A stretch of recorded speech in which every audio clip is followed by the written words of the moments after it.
नमस्कार. आयच्या व्हिडिओ पॉडकास्टान तुमकां सगळ्यांक येवकार दिता. आमी हो पॉडकास्ट इतल्या खातीर करतात की खंयचोय विशय जो आज घडटा ताजी वेवस्थीत विस्कटावणी करून ताजी वेगळी दोंगां आनी वेगवेगळे एंगल वेगवेगळी तासां तुमचे मुखार दवरप. अशे तरेचे अग्रलेख वाचपाची संवय आसा, पूण अशे तरेच्या पॉडकास्टान इल्ल्यो भावना चड बेगीन लोकां मदीं पावतात आनी तशे ज्वलंत विशय आशिल्ल्यान ताजे संदर्भात ताबडतोब भाश्य करप, बेगोबेग भाश्य करप आनी लोकां मेरेन त्या प्रश्नाची तीव्रताय पावोवप हे ह्या पॉडकास्टाचें आमचें उद्दिश्ट आसा. आनी म्हाका दिसता अशे आमी विशय घेतले जे तुमकां आवडटले आनी तशेंच विशय जर आवडले जाल्यार तुमी ताबडतोब बेगोबेग तशी प्रतिक्रिया दिवची अशें हांव मागतां. आयज आमी विशय घेतात व्याघ्र क्षेत्र. तुमी जाणा आसतले गोंयच्या शिमेचेर आमचें जें पळय रान आसा तें वाघाचें क्षेत्र, तो वाघा खातीर एक राखीव रान आसचें अशे तरेचे सुचोवण्यो आसात. ह्या संदर्भांत कांय केंद्रीय कायदे आसात आनी वाघाचें अस्तित्व गोंयांत सांपडटकीर जवळ जवळ 8 ते 10 वाघ गोंयांत आसात.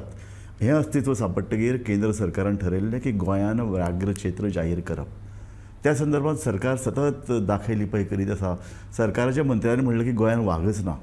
पूण जेन्ना कळ्ळें की 10 वर्सांन 70 तालुक्यान फकत 70 तालुक्यान जवळ जवळ 5 वाघांक मारून उडयल्यात.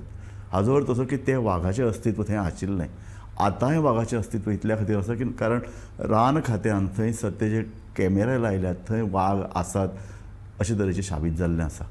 सरकारान वेगळीं कारणां दिलीं. सरकारान सांगलें हे वाघ गोंयांत राबितो करून नात, ते भायले ते कर्नाटकांतल्यान हांगा येतात आनी येवन वतात. पूण आमी आमचे जे पळय तज्ञ सांगतात ते पण वाघाचें पळय जें अस्तित्व आसता तें फकत एका जाग्यार नासता. तांकां मोठो टापू लागता आनी ते सतत भोंवत आसतात. पूण एक गजाल सामकी खरी आनी शास्त्रीय निकशाचेर ती प्रूव जाल्या ती म्हळ्यार गोंयांत वाघाचो राबितो आसा.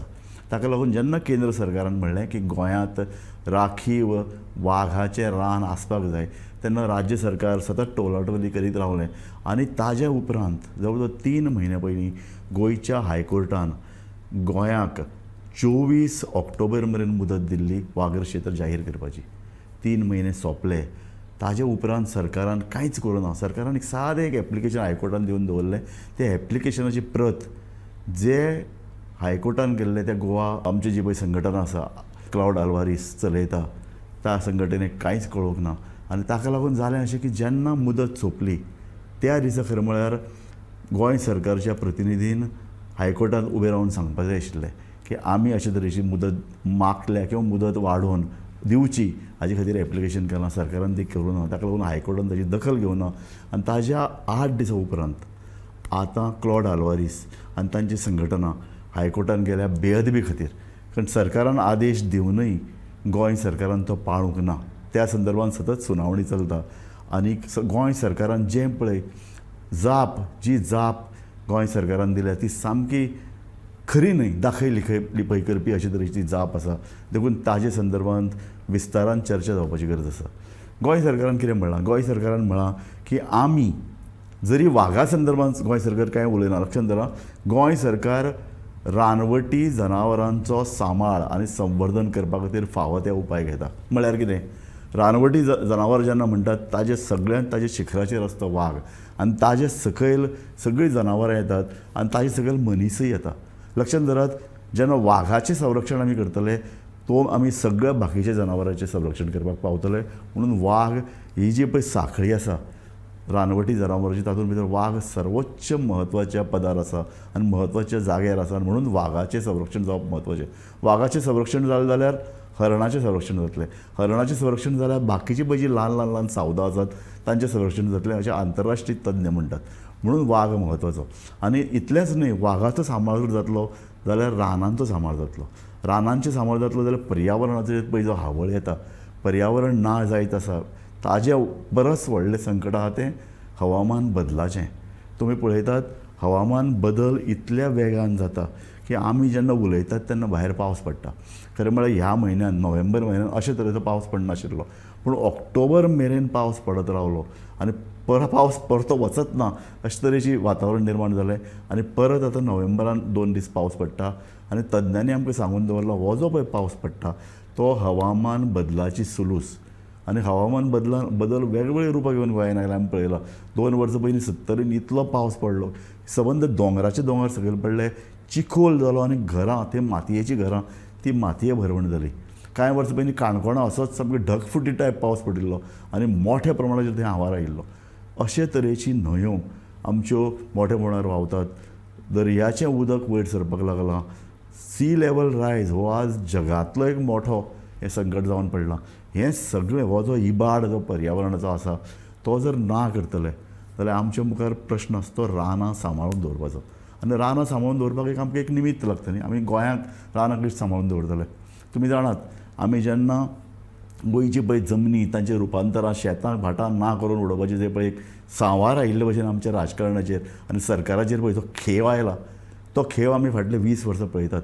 ताका लागून पळयलां पयलीं आमी साश्टीन पर्यटनाचो विकास जावपाक लागलो. साश्टीन सगळ्यो शेतां ना जालीं. ताजे नंतर काणकोणचे दोंगर आमी सोंपयले. करता करता करता आतां आमी पावल्यात पेडण्यां. पेडण्यां पळय जो कितें विकास आराखडो तथाकथीत विकास आराखडो तयार केल्लो तो लोकांच्या बराचो न्हयच. खरें म्हळ्यार स्वयंपोशक विकास म्हळ्यार कितें, सकयल्या पांवड्यार आशिल्लो मनशाचो विकास तो सुद्दां ताचें सुद्दां घट्टाण जाल्लें. ताका दान अपश्यत करून उडोवपाचो एक सामकी सुनियोजीत सुवेवस्थीत अशी एक रेखीव आखीव एक योजना सरकार तयार करता काय दिसता. तातूंतल्यान पळयलां आमी की पेडण्यां कशे तरेन सांवार आयिल्लो. म्हाका याद जाता कांय वर्सां आमी कांय पत्रकार पेडण्यां गेल्ले आनी लोकां कडेन उलयता आनी लोकांनी सांगलें आमच्या विकासाक विरोध करनाका जावं म्हणून.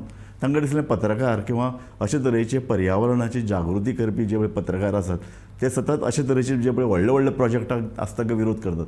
पूण ताजो उल्लेख आशिल्लो पेडण्यां पळय मोपा जावपी विमानतळाक विरोध करनाका म्हणून. पूण जेन्ना विमानतळ प्रत्यक्ष उबो जालो तेन्ना लोकांचे कान आनी दोळे उगडले. तांकां कळ्ळें अरे आमच्या गांवांत आमच्या भागांत आमच्या तालुक्यान विमानतळ जाला आनी आमी खंय आसात. होच विकास जाता अशें की आमकां कळनासतना, कारण सरकारा कडेन कसलेच तरेचें नियोजन नासता, सरकारा कडेन कसलीच योजना नासता. ताका लागून व्हडले प्रकल्प तयार जातात. दुसरो विमानतळ तयार जालो. ताजे एक 20 वर्सां पयलीं थंय कितें कितें आसतलें आनी स्थानीक लोकांचें ह्या विकासाक स्थान कितें हें सरकारान ठरोवपाची गरज आशिल्ली. सरकारान तें ठरयलें ना. ताका लागून विकास म्हणटा तो पळय येता तेन्ना गोंयच्या लोकांक सामान्य लोकांक तातूंत स्थानच उरना. भायल्यान लोक येतात आनी मोठ्या प्रमाणाचेर त्यो जमनी हडप करतात. आनी अशेच तरेची जमीन हडप करपाची जी पळय मांडणी आसा ती पेडण्यां चलता. तीच परिस्थिती आज भोवतेक सगळी पळय जी गोंयची रानां आहा तांचेर येतली. कारण आमी म्हणलें तशें शेतां काबार जालीं, भाटां काबार जालीं, कुळागरां काबार जालीं. ज्यो ओलसार जमनी आशिल्ल्यो त्यो ना जावन गेल्यो. आतां सगळ्यांचें लक्ष आहा जमीन भक्षक जमीन खावन उडोवपी ज्यो प्रवृत्ती आसात तातूंत भितर सरकार आसा आनी जमीन विकासकय आहात.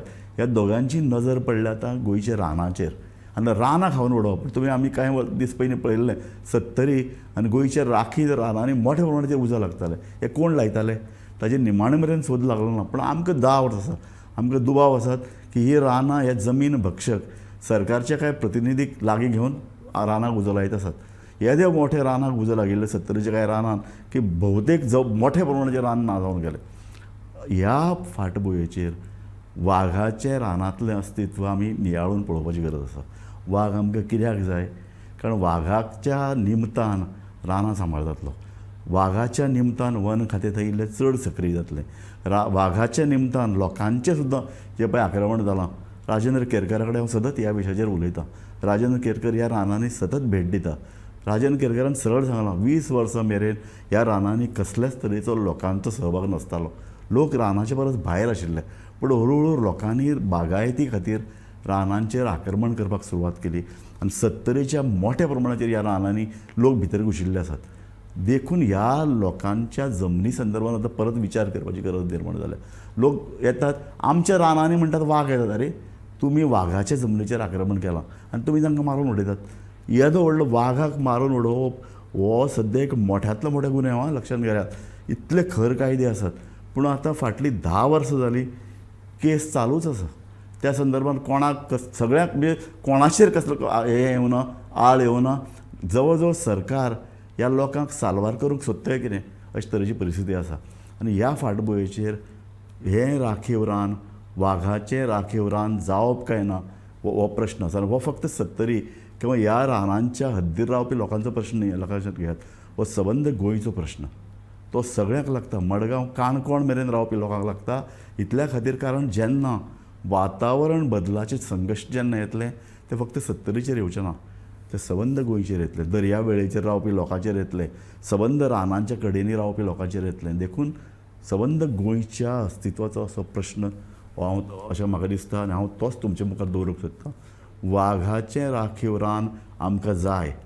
वाघाचें राखीव रान इतल्या खातीर जाय, फक्त वाघ जाय म्हणून न्ही, वाघ जायच पूण तांचे रानान रावपी हेर सावदाय आमकां जाय. रानान रावपी सावदां जाय कारण आमकां रान जाय. रान गोंयचें वातावरण सांबाळून दवरतलें. रान गोंयचे पावस वेवस्थीत रित्या पावस पडटलो हाची तजवीज करतलें. रान गोंयाक उदक दितलें. गोंयचे धरणांनी उदक रानांतल्यान येता, दोंगरा वयल्यान येता.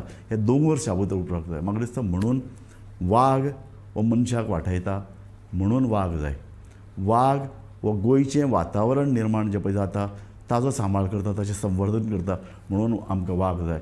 आनी मनीसकूळ आनी गोंयचें अस्तित्व राखून दवरपा खातीर आमकां वाघ जाय. तुमी हें म्हजें भाश्य आयकलें. तुमी ह्या संदर्भांत कितें विचार करतात आनी तुमचीं कितें मतां आसात ती आमकां मुजरत कळयात.